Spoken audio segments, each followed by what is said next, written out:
This is ABC 7 News at 6. Good evening, everyone, and thank you for joining us. I'm Beth Jones. And I'm Peter Dubois. First tonight, the parents and grandmother of a murdered 10-year-old Bangor boy have been indicted by the Penobscot County grand jury. The child's father, 33-year-old Joshua Smith, the child's mother, 35-year-old Jem Bean, and the paternal grandmother, 56-year-old Misty LaTourette, were all indicted by the Penobscot County grand jury for depraved indifference murder. Bangor police say on the morning of Sunday, February 18th, 10-year-old Braxton Smith was brought to a local hospital with life-threatening injuries. The hospital notified Bangor police and DHHS. Despite life-saving efforts, the child succumbed to his injuries and died. The chief medical examiner in Augusta ruled Braxton's death a homicide. An affidavit later shed light on the circumstances leading to Braxton's death, including that the child had been repeatedly restrained in his home with zip ties for hours on end, and that an autopsy had shown injuries consistent with battered child syndrome.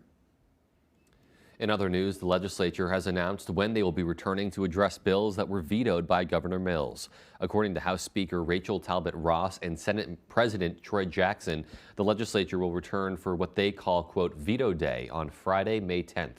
Under the Maine Constitution, after the legislature adjourns, they are allowed to return for one additional day in order to address vetoed bills in an attempt to overturn the governor's decision.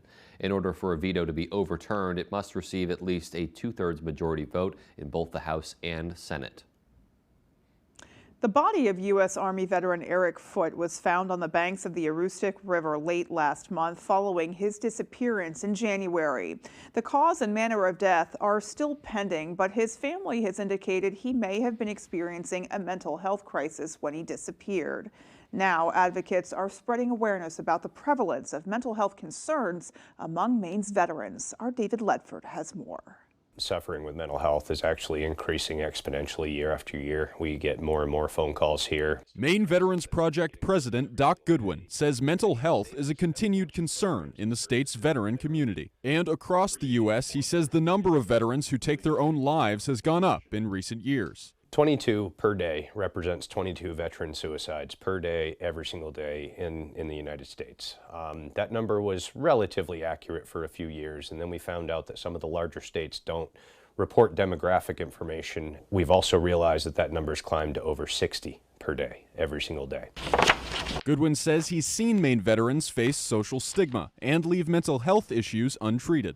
I believe it has a lot to do with isolation, depression, untreated anxiety.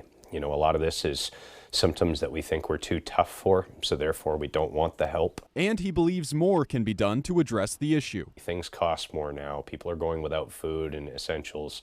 There's just a lot of factors on the table right now, and I think we lack the adequate resources needed to get the help that we need. But help is available. The biggest step we can take is to smash that stigma. For the here and now, for crisis, dial 988. You are absolutely not alone, and you do have people, you have resources that you can pick up the phone and you can make a phone call, and you can have those people in your back pocket. For links to mental health resources for veterans, view this story on our website.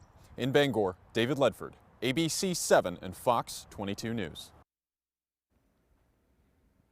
Foote's family has created a fundraiser to support disabled veterans in his memory. You can find the link to that site on our website, foxbangor.com. This past month, the superintendent of Herman Schools announced he would be resigning, and now, just a few weeks later, a member of the school committee has also submitted a letter of resignation. This has raised some concerns in the community over the pressures school elected officials are facing. And as our Grace Blanchard reports, it's not just happening here. This is happening to varying degrees all across the state.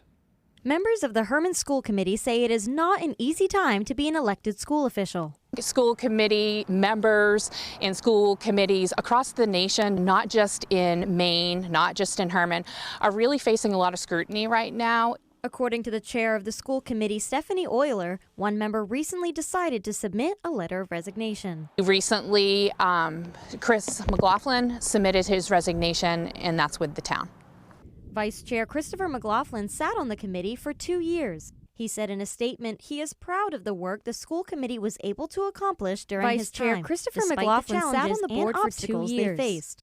This comes after the Herman superintendent also announced his resignation in April, which he told the committee was for personal reasons. I absolutely think there is a lot of pressure, and I think you have to know that going in, and you have to be prepared for it. Herman parent and resident Regina Leonard says some parents have been concerned over the lack of communication from the school district. Definitely feel very hopeful about our future. I just think we all have to start communicating and coming together from both sides, and let's take this negative and turn it to a positive. We can't look back, we can only look forward.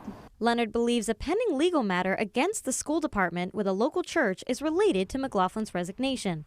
However, the school committee chair says the two are completely unrelated. Euler says their top priority remains their students' education. It's about ensuring that our kids have the best education, and we are doing so many amazing things in Herman that I'm so proud of, and that's what I will continue to remain focused on. McLaughlin's request to resign will be considered by the Herman Town Council during their weekly meeting on Thursday.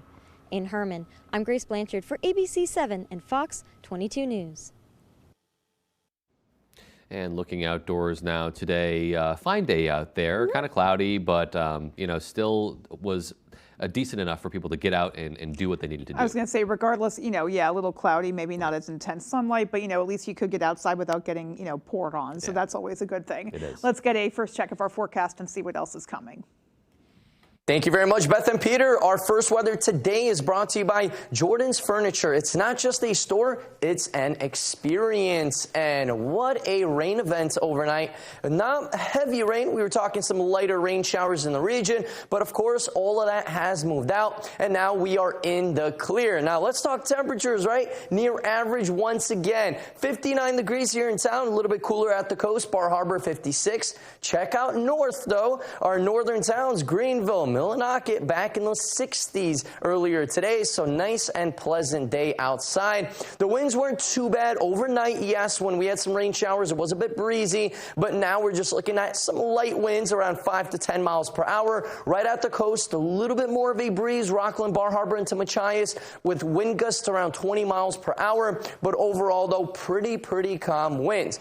Now, our hour-by-hour forecast does show temperatures cooling off, hovering back in those upper 30s to lower 40s with some decreasing clouds. Beth and Peter? Alrighty, Conrad, thank you so much. And coming up on ABC 7 News at 6, there are 8 potential spots in the Gulf of Maine that could be the new home for commercial offshore wind farms. And Bangor residents are offered a break in their chores as NOMO May begins this month. We'll have those stories and more when we come right back. Do you have a wet basement, nasty crawl space, settling foundation, sinking concrete, or clogged gutters? I'm Tony Hafford with TC Hafford Basement Systems, all things basementy. For over 30 years, thousands of homeowners throughout Maine and southeastern New Hampshire have trusted TC Hafford. Basement waterproofing, crawl space repair, stabilizing foundations, concrete leveling, and gutter installation. Call TC Hafford Basement Systems for all things basementy. Your piece of land demands the very best equipment. Kubota Equipment, the #1 rated tractor brand for durability and owner experience, with professional-grade mowers, versatile sidekick utility vehicles, and compact tractors that get it done right. All backed by unmatched dealer support. Talk to your dealer today to schedule a demo. Available at Doors Equipment, 1468 Outer Hammond Street, Bangor. The most important thing is family. AAA shares the same family values. For over 100 years, AAA has been providing legendary service and has helped what it values most, its members. Join our family, and you could save on your auto insurance policy with our competitive pricing. Just like family, we offer you our support when you need it, whether it's questions about your policy or with our most trusted roadside assistance service. Visit AAA.com/insurance and find out how much you could save. The Lucerne Inn and Ryan's Pub is world-renowned for beautiful dining with a delicious view. Relax, unwind, and enjoy their inviting atmosphere and inspired cuisine from their executive chef, Arturo Montes. Experience their Wine Down Wednesdays with half-off bottles of wine. Simply call to make your reservation today. You'll love the tradition of the Lucerne Inn. You're watching ABC 7 Bangor.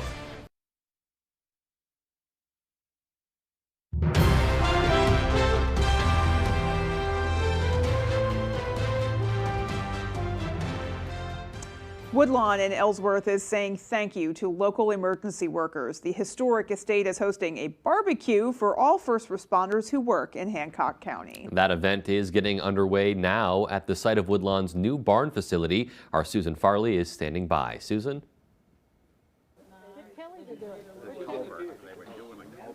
Hi, I'm here with Kathy Young, the Executive Director of the Woodlawn.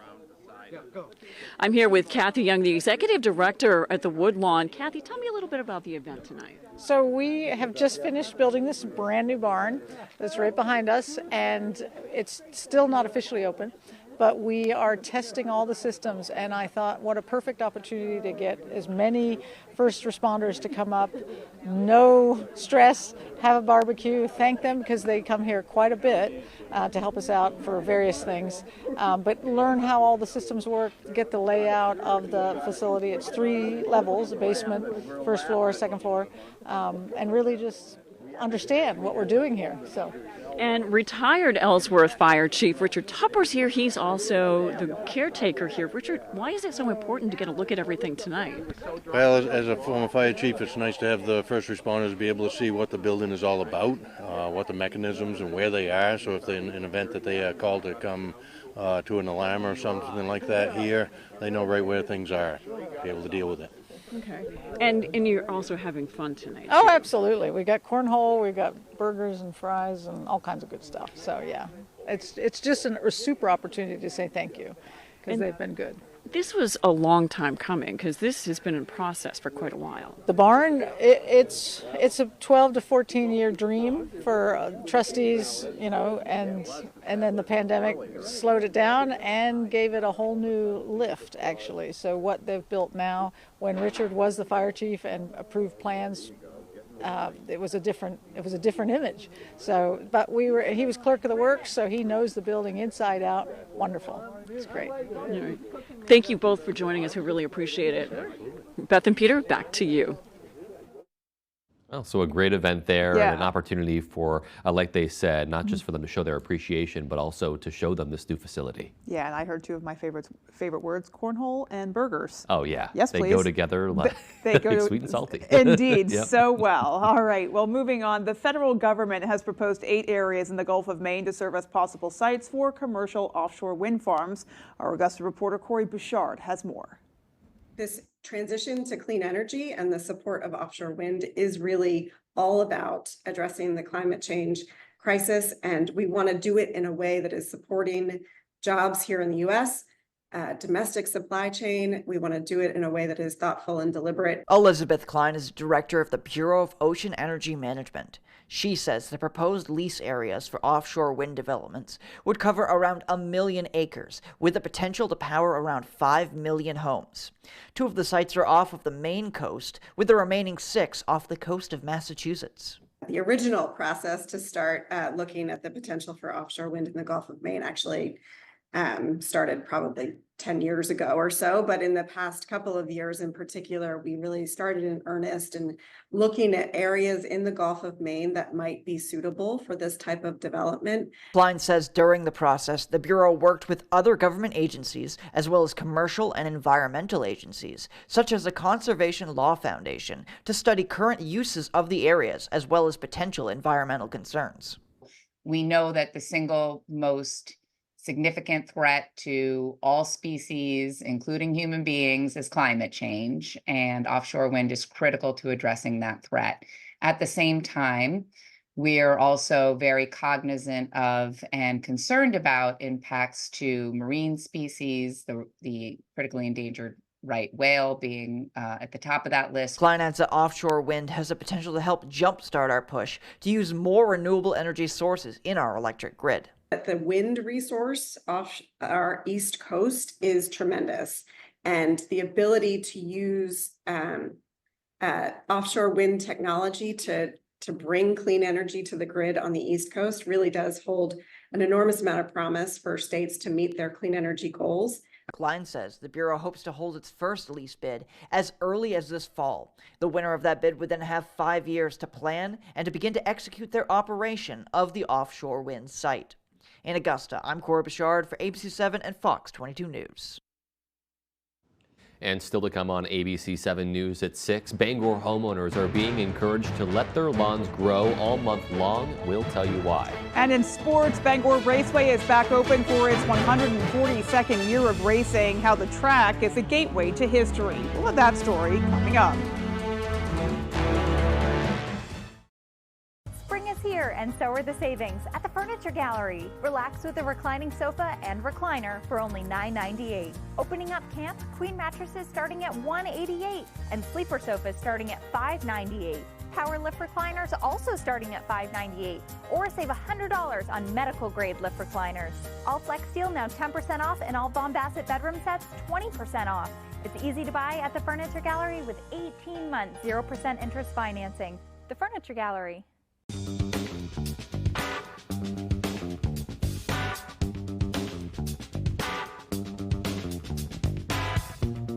Roto-Rooter has served the greater Bangor area and beyond for 35 years, offering plumbing, hydrojetting, snaking, descaling, video inspection, and grease interceptor cleaning services. For all your residential and commercial clogs, call Roto-Rooter today, 990-1234. And away go troubles down the drain. Roto-Rooter.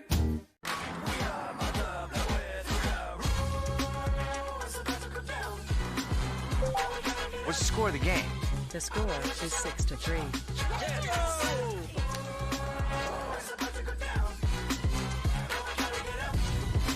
It's your journey. Own every mile in the new Hyundai Elantra with America's best warranty. Get up to $1,500 bonus cash on the Hyundai Elantra. Visit your local Hyundai dealer today. Make your boating experience even better with a Shoremaster boat lift from Hammond Lumber Company. One of the best choices you can make to protect your boat and maintain your boating lifestyle. A Shoremaster boat lift makes cleaning your boat easier and provides more convenient access too. Hammond Lumber has all the accessories you need, from lighting packages and canopies to motor systems, including Shoremaster's exclusive Whisper Winch. Take your boating experience to the next level with a Shoremaster boat lift from Hammond Lumber Company. Tonight's sports is brought to you by the KG. Stop in for hunting and fishing supplies, apparel, and homemade food.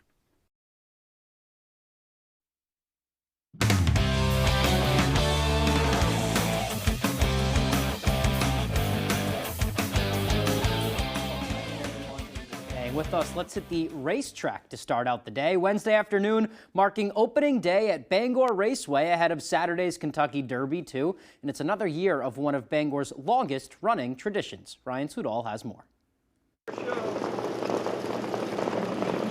Horse racing has such a deep tradition here in Bangor, and we're excited to have another season upon us. Historic Bangor Raceway at Bass Park is open for business for 2024. With some classic harness racing action. It's a sure sign of spring, of course, and the excitement at the track is something you just can't experience anywhere else. It's something I look forward to every year. And why else would the track be entering its 142nd year? That type of thrill has been passed down through generations. My friend, who I grew up down the street from, his parents would take us all the time here. I have lots of great memories of being here, and it's really one of the few things that I think still connects Bangor to that past. I mean, just take a look inside at their hall of murals and pictures of olden horses and some special guests. We've had presidents that have come and watched races here at Bass Park. What else can I say? And if history stands, the track will see a huge burst of people this Saturday as they'll be simulcasting and accepting bets for the 150th Kentucky Derby. It's a big day for racing. It's arguably the biggest day of racing. Just to have that back here and have people being able to bet on site is fantastic. And for all you first-timers out there that may want to come out and bet on the action in Bangor or elsewhere,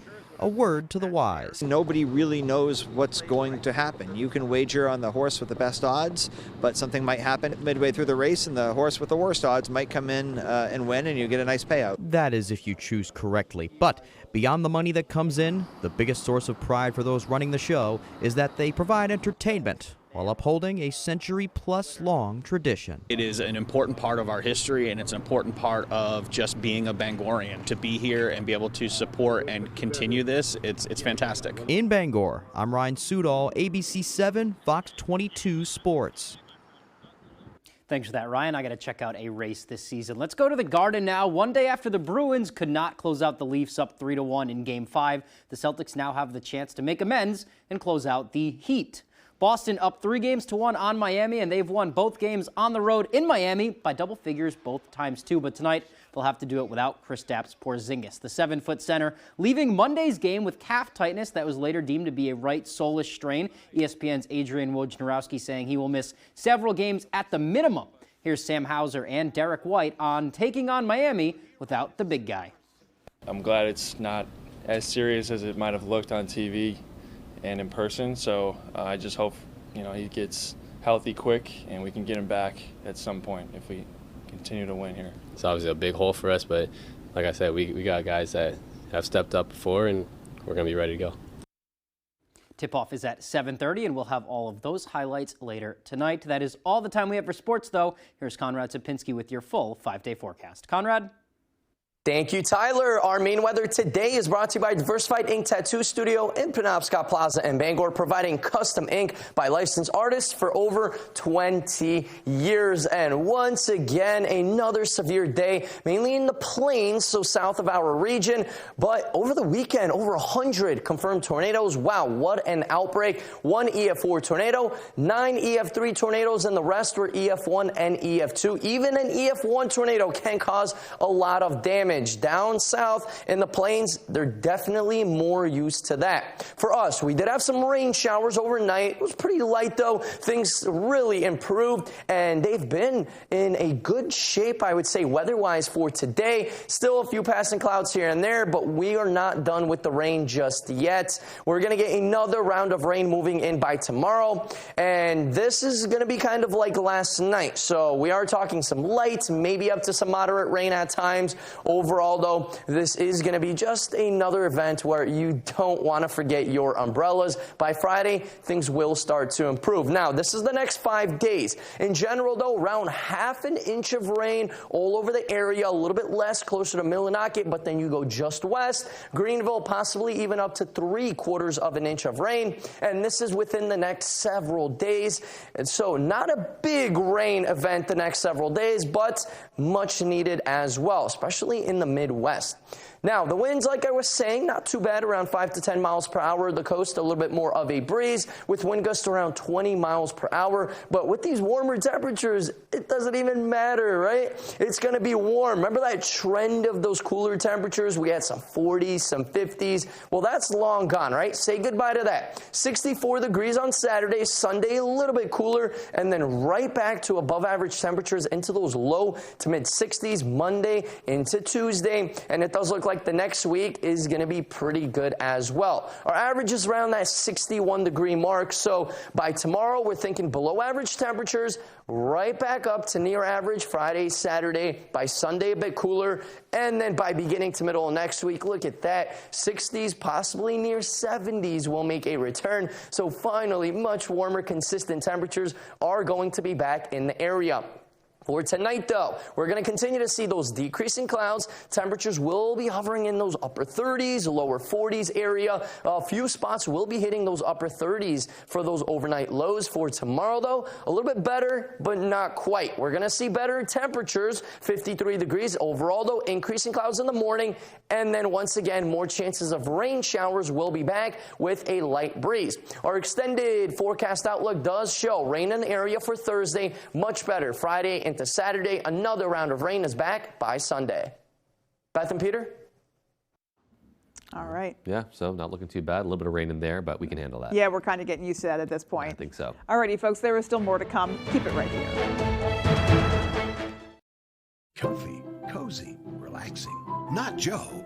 Joe's Furniture. Joe's Furniture Warehouse in Newport is the place to find rockers, recliners, sofas, and easy chairs. Quality furniture, affordable prices. Not your average Joe. Joe's Furniture Warehouse, Grogan Avenue in Newport. What do heavy rain, extreme heat,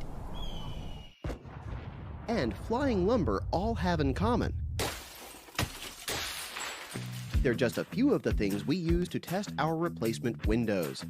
At Renewal by Andersen, we put our windows through the worst because your home deserves the best. Renewal by Andersen acclaimed custom replacement windows. Call or visit us online today to get some incredible savings. Affordable financing, too. Welcome to Through the Garden Gate in Corinna. We are a local garden center that carries a huge variety of flowers, vegetables, perennials, trees, shrubs, and roses. Our employees are gardeners themselves and offer a wealth of knowledge. We love what we do and would love to share our passion with you. We also do landscape and garden consultations, design, installation, and maintenance. Come visit us at Through the Garden Gate on Exeter Road in Corinna. Transform your surroundings with Paramount Paving, located in Bangor. They are your paving and seal coating experts. Whether it's residential maintenance to full commercial projects, Paramount Paving delivers quality that lasts. Book before June 1st and enjoy a $250 Visa gift card upon completion of your next paving project. Call us today at 602-8931 or visit us at ParamountPavingLLC.com.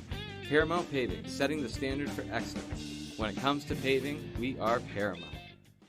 Durable, sturdy, stylish. Not Joe. Joe's Furniture. Joe's Furniture Warehouse in Newport is the place to find solid wood, built to last, made in Maine dressers, bureaus, and nightstands. Not your average Joe. Joe's Furniture Warehouse, Grogan Avenue in Newport.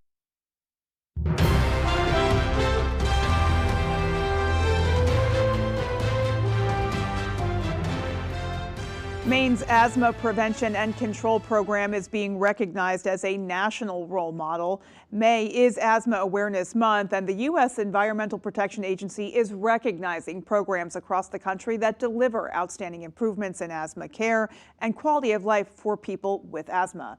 The EPA says it is a major public health concern that affects more than 25 million Americans, including more than 4 million children. According to the EPA, people with asthma can control symptoms and improve health with some straightforward strategies. They say identify and avoid indoor environmental asthma triggers like dust mites, secondhand smoke, pet dander, or mold. Pay attention to outdoor air quality as the ozone condition can worsen asthma, and then create an asthma plan to help monitor your child's illness, and again, take steps to reduce triggers. For the entire month of May, the city of Bangor is encouraging residents to park their lawnmowers and let their grass grow. Our Doug Banks tells us why.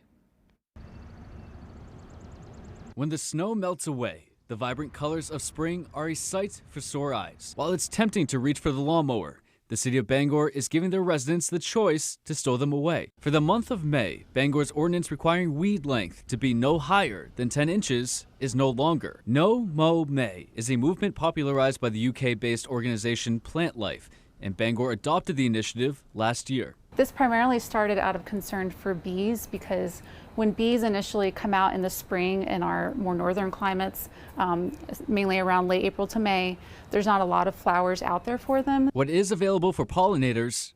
Dandelions. The usual statistic we always hear is 1 in 3 bites of food that we have is because of pollinators. The first thing they want to collect is nectar for their own energy, but also pollen, which they mix with nectar to basically create bee bread, which is what they feed to their young. As ticks start to become prevalent in Maine this time of year, Colette says their studies show ticks won't be an issue in the urban areas of Bangor. Ticks go where their hosts are, like deer and things like that. So in the middle of Bangor, you're not really going to have that problem. If ticks are a concern, Fanning says there might be a way to still participate. Maybe they want to mow a bit of their lawn where they know their kids are going to be playing and leave a bit for the pollinators, or have a balancing act. In Bangor, Doug Banks, ABC 7 and Fox 22 News.